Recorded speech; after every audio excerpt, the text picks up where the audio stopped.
Hey there, it's David here with another edition of Two Yeses and a No.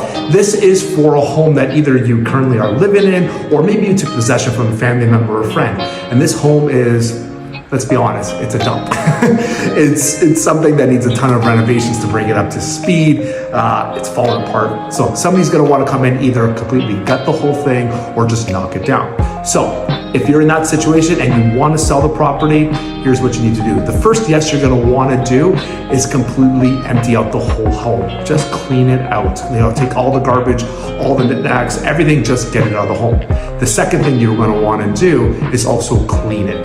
You don't want to have any foul smells. There's been some properties we walked in and you got a whiff of cat smell and it's been like urine. It's been terrible. And potential buyers just turn around and just get out of there. They don't even want to see the property.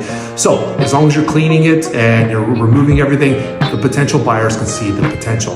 The one thing I would say no to do on this is don't spend a lot of money on renovations or just kind of getting that property up to sale factor. No, you don't need to do that. It's anything under a couple $1,000s, don't do it. If you want to paint it, sure, it's fine, but don't start replacing bathrooms or kitchens, because most of the buyers in this kind of for this type of home are going to want to rip it all out anyway and put their own spin on it. So just make it look presentable.